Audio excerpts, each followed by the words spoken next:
मुझे घर वापस जाना होगा, इसमें हम दोनों की भलाई है। अरे अनु कुछ नहीं होगा मुझे, तुम मेरे साथ चलो। अरुण, तुम मेरे पापा को नहीं जानते। मेरे पापा की पहुंच दिल्ली तक है और मेरे चाचा एडवोकेट हैं। मेरे पापा ने मुझसे कहा है कि वो हमारी शादी के बारे में सोचेंगे। अरुण, तुम परेशान मत हो, मैं तुम्हारी हूँ और तुम्हारी ही रहूंगी। पर तुम अनु मेरी बात तो सुनो। अरे कुछ नहीं होगा, अब अगर हमने इतना बड़ा कदम उठा लिया है तो अब क्या डरना। पर मैं तो डरती हूँ ना, अगर तुम्हें कुछ हो गया तो मैं कैसे जीऊंगी। तुम चुप रहो, कुछ मत बोलो, मुझे वापस घर जाना होगा।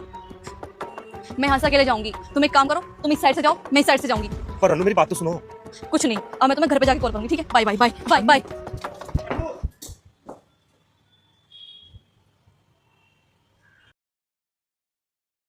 पापा, आप तो ये कह रहे थे ना कि मैं केस वापस ले लूंगा और उन पे कोई केस नहीं लगाऊंगा, तो फिर उसे पुलिस क्यों लेके गई? देख बेटी, अरुण तुझे लेके गया था तेरी मर्जी के खिलाफ, तो केस बनता है किडनैपिंग का, तो पुलिस तो उसे पकड़ेगी। पर चाचा जी, अरुण ने मुझे किडनैप नहीं किया था, मैं अपनी मर्जी से उसके साथ गई थी। और पापा, आपने तो मुझसे ये कहा था ना कि आप मेरी शादी अरुण से कराओगे। ऐसा है बेटी, अगर हम उसे पुलिस से नहीं उठवाते तो समाज में क्या मुंह दिखाते? सबको तो ये लगता कि तू अपनी मर्जी से उसके साथ गई है भाग के, पर अब उसे पुलिस ने उठा लिया है। सबको ये लगेगा कि अब तू अपनी मर्जी से नहीं गई थी उसके साथ, वो तुझे किडनैप करके लेके गया था। कम से कम समाज में इज्जत तो बचाएगी हमारी। पापा, अरुण ने मुझे किडनैप नहीं किया था। अरुण बहुत अच्छा लड़का है, प्लीज उसे माफ कर दो। मतलब तुझे उस लड़के की पड़ी है? 2 दिन के प्यार के लिए तू हमारी इज्जत मिट्टी में मिलाना चाहती है? अरे हम अपनी इज्जत बचाने के लिए ये सब करना पड़ेगा। चाचा, समझाओ ना पापा जी को कि वो केस वापस ले ले।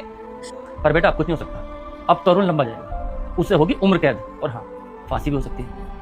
नहीं चाचा जी, ऐसा मत बोलिए। अगर अरुण को कुछ हो गया तो मैं जी नहीं पाऊंगी उसके बिना। चाचा जी, कोई तो रास्ता होगा। हाँ बेटा, रास्ता तो है, और वो सिर्फ तेरे हाथ में है। तुझे कोर्ट में जाके बोलना होगा कि अरुण तुझे जबरदस्ती किडनैप करके लेके गया था। चाचा जी, ये क्या बोल रहे हैं आप? अगर मैं ऐसा बोलूंगी तो अरुण को और ज्यादा सजा हो जाएगी। नहीं चाचा जी, मैं ऐसा कुछ नहीं करूंगी।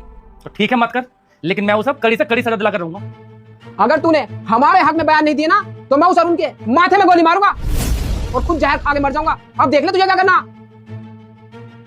बेटी भरोसा कर, जब कोर्ट में ये साबित हो जाएगा कि अरुण तुझे किडनैप करके लेकर गया था तो हमारी इज्जत बच जाएगी।